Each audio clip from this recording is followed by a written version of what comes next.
I am Adam Reed, I am a hairdresser, and I'm here filming with Hair Tribe. And we are going to be showing a modern take on a sort of a classic look, a bit of a beehive. One of the looks that I've always loved, and when I was younger and at college, I used to do this for every competition, and actually my tutor at college, a long time ago, taught me to do this. It was one of the first looks that I did and I absolutely loved it. And again, there are a couple of principles here that you should always think about. Preparation is essential, but with any hair that you do, preparation is absolutely essential. What we've done is, previously on Emily's hair, I've used a salt spray, so a really nice texturizer in the hair, and I packed this into the hair and then let that dry into the hair. So already what you can see here is an incredible modern texture. We have already created a little bit of a wave and a bit of movement in here as well. So I use tongs, I use two different shaped tongs to get some texture in here. But again, what you can see is a real modern texture. So although a beehive is quite a classic look, I'm maintaining modernity by the texture that I'm using.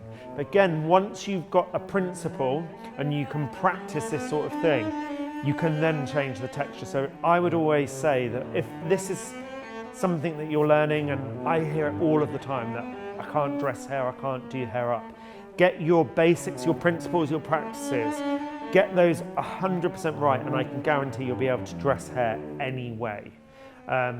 Hair shouldn't look messy. Hair can look undone, it can look unkempt. Never really should look messy. You should always have form in the hair. That's essential, and that's something that I learned a long time ago and have never forgotten. And it's something that really, when I'm dressing hair or doing an editorial or I'm styling hair for the runway, I keep that in mind. So practice to get everything looking ultra neat. A chignon, a ponytail, which is without a doubt probably the hardest thing to get right. A beehive, a really beautiful blow dry, get them looking perfect. And once you do that, you can then start to make them look modern and add the texture that you want. Because what's really interesting, and I really believe this, there aren't masses and masses of ways of creating the basic foundations of dressing hair. There aren't masses of ways of cutting or colouring. There are things that all sit within groups. It's how you then make them. If you think about a bob that is textured and sort of has got a bit of movement in it is still a bob. It's the same with dressing hair. So always think that as long as you've got really good practices and the way that you're taught is good, then you are able to dress hair. One of the things that you need to be able to do is back comb. Now I use these combs here. This is a new bone comb. You can get this on Amazon. It's a really great comb. So it fakes bone. It's like made of resin. It's got an incredible pick on it, so it's really great for sectioning hair. You'll have already seen. I use this in two sizes. My big fat massive big one there, that's got a much wider tooth and a longer pick, and then my smaller one, but for backcombing this is absolutely brilliant. New Bone, N-U-B-O-N-E. You'll get that on Amazon. Another great tip is when you're backcombing, spray your comb.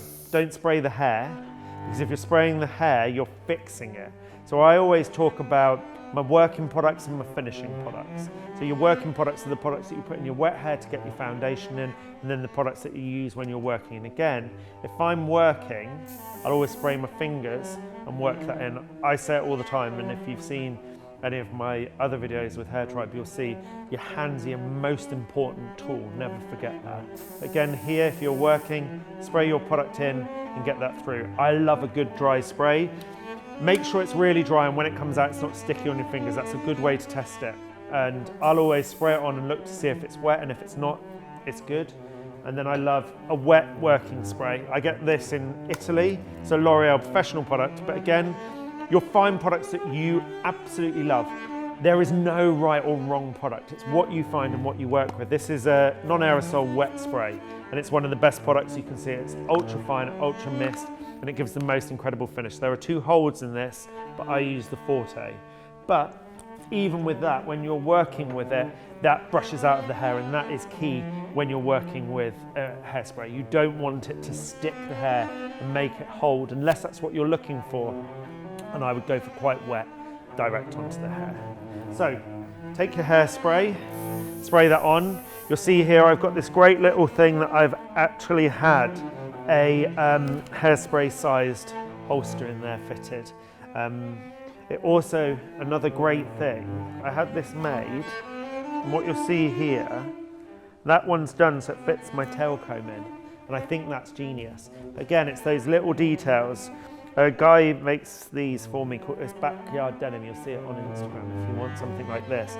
But hairdressers stick these in their pockets and then bend over, and I've got about 40 odd scars here where I've pierced my tummy, and as I'm getting older and a little more rotund, you definitely don't want that to happen. So I had that made, and it's those little things that make a real difference when you're working. So I'm going to start, and then we'll gently move Emily around so that you can see what we're doing. But backcombing should go in at the root. This is where you want backcombing. If you're looking for lift, you'll have backcombing. If you're looking for padding, I tend to do back brushing.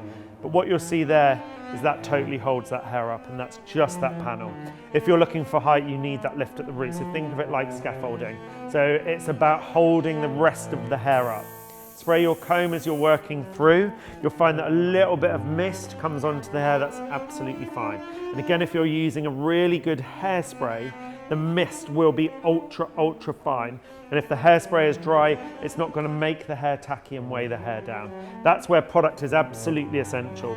I'm not here to sell product. I'm here to tell you the best type of product to use to get the best result. And without a doubt, the drier the spray, the better the finish. You'll also find with the drier spray, you'll have a much better light reflection, so the hair will maintain that incredible shine.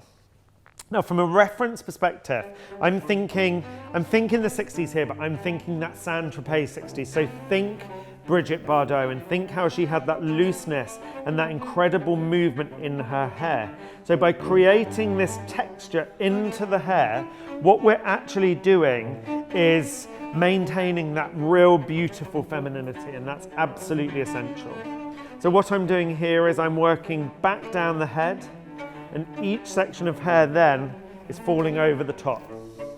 Spraying my comb as I go, just so I get that lift, and then that hold, and then what I'm going to do is turn around in a minute, just so you can see that shape that we're creating at the back.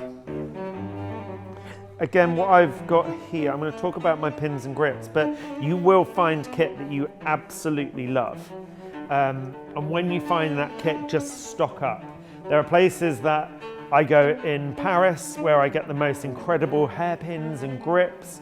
If you're ever in Paris, go to Passage de Industrie and you'll find the most incredible pins and grips. But even here in the UK, there are amazing places that you can get great kits, great pins, great grips. Now, the pins that I'm using are these geisha pins.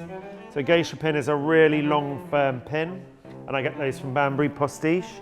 And then I'm using these matte hair grips, and I get these from Charles Fox in Covent Garden, and they're proper theatre hairpins. So they're matte, they're really firm. Really great thing that I learned years ago, when you push your pin in, always make sure the wave side sits into the head so you get your flat side up. So many times I see people with the wave side on the outside. It's absolutely essential they go on the inside. Another really great tips, before you put your pin in, spray it with hairspray. As that dries, you get that amazing tackiness, so you get that incredible hold. And again, when you're dressing hair, it's all about setting that foundation and getting that foundation into the hair. So again, we're looking for something that's got that element of softness in here. So I've kept that hair down the front. If you could gently turn around for me, please, Emily. So again, what we're doing here, you'll see where we've got that amazing padding. Now, what I don't want is that to look too neat and proper. I am just looking to get that really nice and soft, and we're really going to be able to play around with the hair because we're setting that foundation. So when you take your pin, open it, you start just, if you come slightly around there, that's it. Just to the side of the head, pull it over, anchor in, and then push into the hair. Take your pin, so make sure it's touching the head, push over and anchor in.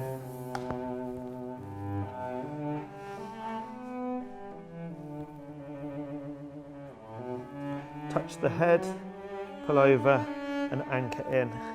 Again, it's really nice to always ask when you're dressing hair, make sure you're not hurting your model.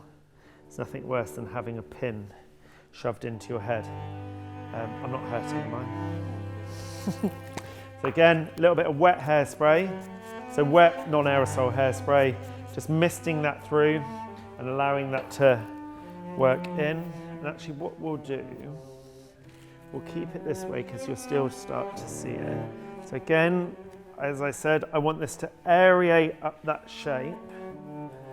So you can see the hair really doing the work here.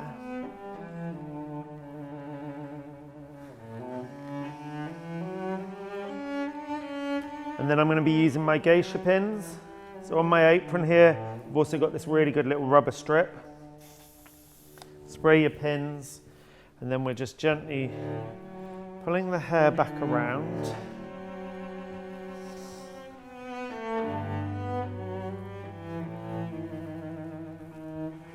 Back in onto itself, so I'm using my hands again, exactly as I said.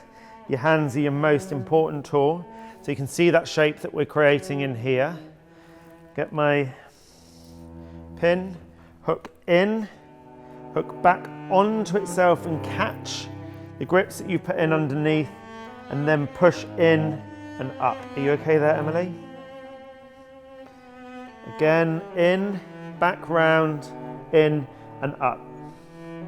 And that is just fixing that in, so you're getting that proper pleat. Again, in, round, in, and back up. And you only need to put those 3 pins in. So again, what you can start to see here is we're really forming that shape. And again, if you look on catwalk season upon season, if you look on runway season upon season, you'll see this sort of amazing sort of chignons, the Dolce & Gabbana season upon season.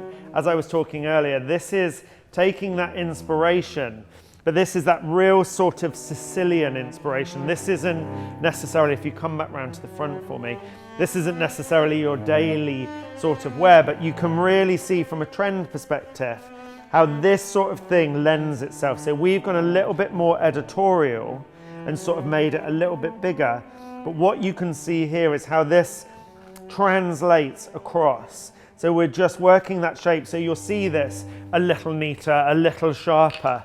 But what this is doing, this is showing you how you create. So we used 4 pins up the back, 4 grips up the back. Remember the difference between a grip and a pin? You've got your pin, which is open, and then your grip, which is flat. We've used our product to get that shape into it, and then we're now finishing. So directly onto the hair, a little bit of hairspray. Now my little bit of hairspray is way more than most people's little bit of hairspray. I always say that hairspray is going to kill me because the amount I'm sure that is in my lungs. But again, here, we'll just keep that personal element coming through and just pull that out. A little bit of product through there at the front. A little bit on our fingers just to finish that last bit off. So to get rid of your flyaways, it's the best way.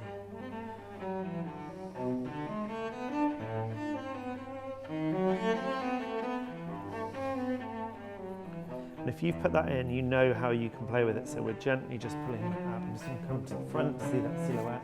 So you can see that perfectly sits as a perfect form silhouette. And there we have our really modern beehive.